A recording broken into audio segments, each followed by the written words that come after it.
정부의 지역공약 가계부 발표가 임박했습니다. 충북 공약을 확인하기 위한 정부의 실사가 이뤄졌습니다. 지역 여야가 내년 지방선거를 지휘할 수장을 교체하며 선거체제로 전환하고 있습니다. 당선 가능성을 고려한 인적 물갈이가 화두가 될 전망입니다. 정부가 특성화된 전문대 100개를 집중 육성하겠다고 밝혔습니다. 도내 전문대학들의 비상이 걸렸습니다. 청주시내 면세점 개점이 무기한 연기됐습니다. 사업자는 명품 입점이 어려우면 포기할 수도 있다는 입장입니다. 여러분 안녕하십니까? 수요일 밤 뉴스데스크 충북 세종 소식입니다.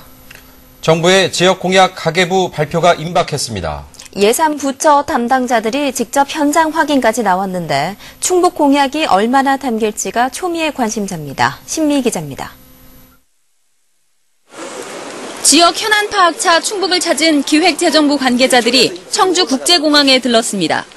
8주로 연장이 왜 필요한지, 수도권 복선 전철을 공항까지 연장했을 때 어떤 효과가 기대되는지 확인하고 또 확인했습니다. 8주로 연장하고 그다음에 이제 이 접근성을 좋게 하기 위해서 이 복선 전철화가 아주 제일 중요한 핵심 포인트 사업이 되겠습니다. 새 정부의 충북 공약은 공항 활성화와 청주청원 통합시 지원 등 7가지, 도로 등 인프라 사업이 대부분입니다. 충청북도는 당장 내년에 사업 착수가 가능하도록 2천억 원을 먼저 지원해달라고 요구했습니다.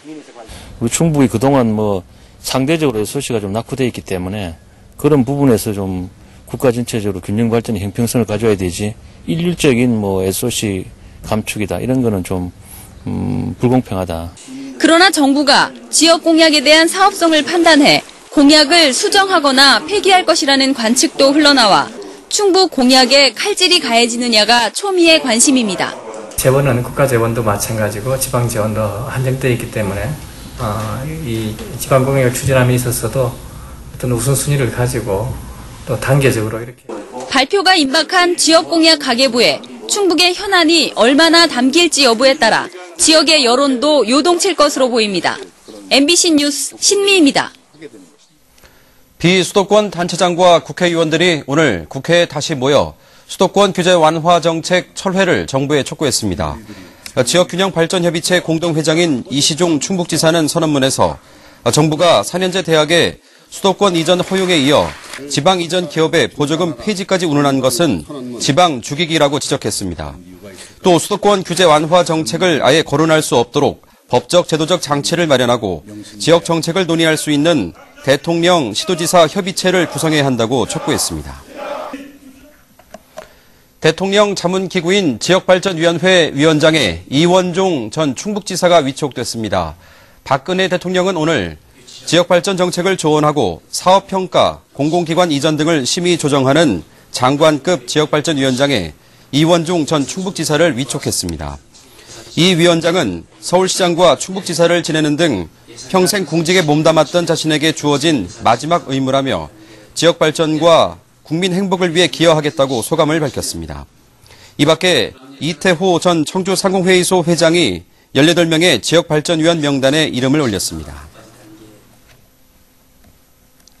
지역 여야가 내년 지방선거를 진두지휘할 수장을 교체하며 선거 체제로 빠르게 전환하고 있습니다. 특히 당선 가능성을 우선 고려하는 인적 물갈이가 화두가 될 전망입니다. 이호진 기자입니다.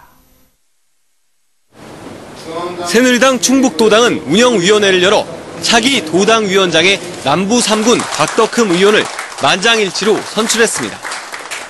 박 위원장은 무엇보다 도민 누구나 인정할 수 있는 훌륭한 인물을 공천하겠다며 역대 선거의 공천 실패를 되풀이하지 않겠다는 뜻을 분명히 했습니다. 중앙당 쪽에서도 이렇게 얘기 거론되는 분들도 있고 지금 현재 이제 주자로 뛰고 있는 분들도 훌륭하신 분들이 있기 때문에 일단은 지역에서 정말 우리가 승리를 할 수 있는 그런 분을 저희가 이제 공천을 해서 앞서 경선을 통해 충북 민주당의 수장이 된 김종률 도당위원장은 한층 강경한 목소리를 내고 있습니다. 기득권을 인정하지 않은 광폭의 인적 물갈이를 내세우며 현역 단체장과 지방 의원들의 분발을 공개적으로 촉구하고 있습니다. 그동안 인재영입위원회를 통해서 많은 좋은 분들, 훌륭한 분들, 경륜 있는 인물들을 많이 만나서 적극적인 영입 의사를 확인하고 순차적으로 우리 도민들께 소개하는 기회가 있을 것 같습니다. 지방정권 탈원이 지상과제인 새누리당이나 이딴 선거 패배로 위기에 몰린 민주당이나 변화를 상징하는 새 인물을 등장시켜 도민의 이목을 끌려할 가능성이 높아 보입니다. 양당이 각급 위원장과 대변인 인선을 발표하는 다음 달이면 지방선거에 내세울 후보들의 1차 면면이 드러날 전망입니다. MBC 뉴스 이호진입니다. 정부가 내년부터 특성화된 전문대 100개를 제외하고 나머지는 사실상 퇴출시키겠다고 밝히면서 도내 대학들도 발등에 불이 떨어졌습니다. 그런데 이 특성화 분야가 엇비슷해 대학마다 고민이 이만저만이 아닙니다. 이혜승 기자입니다. 주성대는 지난해 충북보건과학대로 이름까지 바꾸면서 일찌감치 대학 특성화에 뛰어들었습니다. 전체 정원 3,000명 가운데 75%인 2,300명을 보건의료와 이공계열로 집중했습니다. 우리 지역에 맞는 인재를 양성을 해야지 결국은 그 대학이 살아남는다. 이렇게 생각하고 지역 산업에서 필요로 하는 인력을 양성하기 위한 그런 학과를 개편해 왔습니다. 충청대도 TF팀을 구성해 대학 특성화 전략을 짜고 있습니다. 현재 정원의 63%를 차지하고 있는 이공계열과 보건의료 등 자연계열을 집중 육성하는 안이 유력합니다. 국고 같은 그 엄청난 금액이 투입되지 않게 되면 정말 자생력을 갖춘 대학이 몇몇 되지 않아서 어려울 거로 예상이 됩니다. 그래서 아마 모든 대학이 아마 사활을 걸고 거기에 매달리지 않을까. 충북 도립대도 이공계열 10개 학과와 사회복지 1개 학과뿐이어서 특성화한다면 이공계열입니다. 이처럼 대학들이 현재 인기 있는 계열에서 특성화를 시도하다 보니 두세 분야에 중복되는 쏠림 현상이 나타나고 있습니다. 내각 유형별로 지원 대학 수가 정해져 있기 때문에 그쪽 부분 한쪽으로 너무 많이 몰리면 경쟁력이 치열해지겠죠. 그렇다고 전혀 새로운 분야를 찾기엔 위험 부담이 크고 학내 갈등만 불러올 수 있어 대학들의 고민이 깊어지고 있습니다. MBC 뉴스 이혜승입니다. 재단 부채로 운영에 파행을 겪어온 숭덕원 산하 10개 장애인 시설들이 정상화 수순에 들어갔습니다.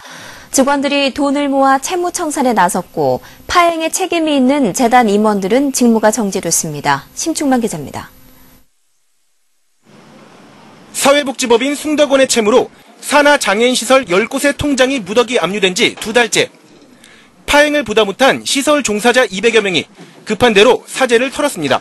한때 월급도 제대로 못 받던 처지였지만 개인당 200에서 700만 원씩 모두 6억 원을 모아 18억 원까지 불어난 재단 빚을 청산하기로 채권단과 합의했습니다.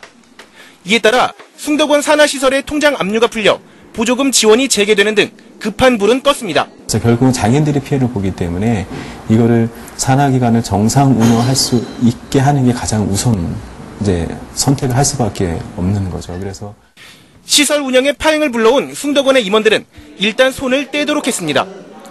충청북도는 법인에 대한 특별감사 결과 현재 알려진 18억 원 외에 15억 원의 채무가 더 있는 것을 추가로 발견하고 임원진 전원에게 직무 정지 처분을 내렸습니다.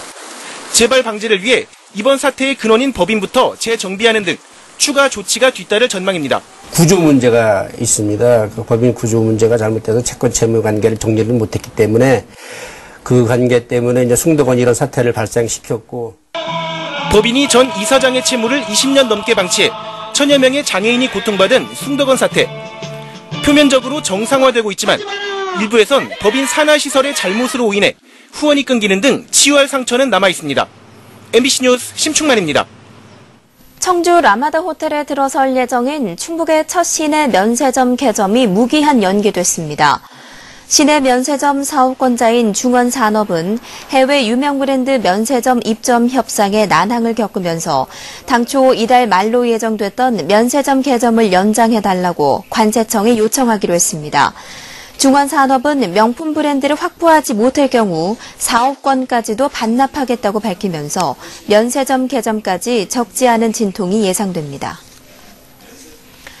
지난 18대 국회 때 임기 만료로 폐기됐던 지역방송 발전지원 특별법이 19대 국회 개원 이후에 다시 상정됐습니다. 여야 모두 찬성 분위기여서 통과에 기대가 높습니다. 조성식 기자가 보도합니다. 여야 추천 진술인 모두 지역방송 지원 법안의 필요성에 대해서는 공감했습니다. 여론의 다양성을 넘어 지역 문제 공론화와 경제, 문화적 측면에서 지역방송의 역할과 기여를 높게 평가한 것입니다. 또 열악한 미디어 환경에서 존립위기에 놓인 지역방송에 재정적 지원이 필요하다는 데 입을 모았습니다. 하지만 지원 방식에 대해서는 의견이 분분했습니다. 별도의 기금을 조성해 지원한다는 것에 대해 국가재정법이 기금 조성을 제한하는 만큼 현실성이 떨어진다는 주장입니다. 실제 어떤 기금을 자꾸 기금을 통합하고 축소하려는 그런 기재부의 그 움직임을 봤을 때는 상당히 실천이 좀 어렵지 않겠는가 하는 생각이 듭니다. 기존에 있는 방송발전기금을 활용할 경우에는 지원 비율을 명확하게 하자는 의견도 제시됐습니다. 특정 비율 이상을 지역방송이 지원할 수 있다 하는 정도라도 좀 더 구속력 있는 이런 부분들을 좀 명시를 하는 것이 지역방송 제작 프로그램의 의무 편성에 대해서는 편성권 침해 우려가 있다며 방송법 개정이 효율적이라는 의견도 나왔습니다. 현재 제 역할을 못하고 있는 지역방송발전위원회의 위상과 기능을 강화하는 다양한 방안도 제시됐습니다. 지금 통과시키는 것이 훨씬 더 우선순위가 높다고 생각하기 때문에 방발기금을 활용해서 지원한다는 내용만 확보가 된다면 지역방송발전지원특별법은 법안심사 소위를 거쳐 오는 24일 방통위 상임위에서 의결할 예정입니다. 지역방송발전지원특별법에 대해 여야 진술인 모두 찬성적인 분위기를 보이면서 법안 통과에 대한 기대를 높이고 있습니다. MBC 뉴스 조성식입니다. 멕시코 비영리단체인 아다비가 올해 유네스코 직지상 수상자로 선정됐습니다. 청주시는 지난 2003년 설립된 아다비가 국가기록물과 시민생활 자료 등 오래된 문서를 복원하고 보존하는 데 큰 기여를 하고 있어 수상자로 선정했다고 밝혔습니다. 2년에 한 번 수여하는 직지상 상금은 3만 달러며 올해 시상식은 오는 9월 12일 청주 예술의 전당에서 열립니다. 대를 이어 현역으로 복무한 집안들이 병역 명문가로 증서와 표창을 받았습니다. 오늘 청주 명암타워에서 열린 병역 명문가 증서 수여식에서 아버지와 형제 그리고 자녀들까지 3대에 걸쳐 모두 11명이 현역으로 복무한 심상호 씨 집안을 비롯해 도내 45개 집안이 병역 명문가로 선정됐습니다. 특히 올해 충북의 경우 병역 명문가 선정률이 제주도를 제외하고 전국에서 가장 높았습니다.